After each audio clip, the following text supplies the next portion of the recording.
குமரி மாவட்டத்தில் இணையம் பகுதியில் அமைய இருப்பதாக உள்ள பன்னாட்டு சரக்கு பெட்டக மாற்று முனைய துறைமுகம்.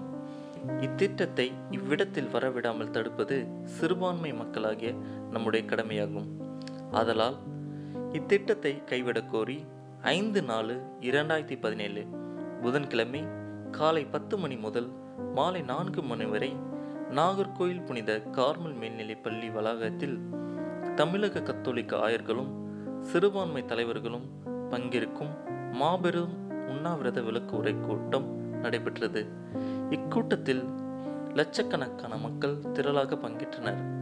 லட்சக்கணக்கில் மீனவ விவசாய மக்களின் வாழ்வாதாரங்களையும் குடியிருப்புகளையும் அளிக்கும் இணையம் பன்னாட்டு சரக்கு பெட்டக மாற்று முனையும் திட்டத்தை கைவிட கேட்டு.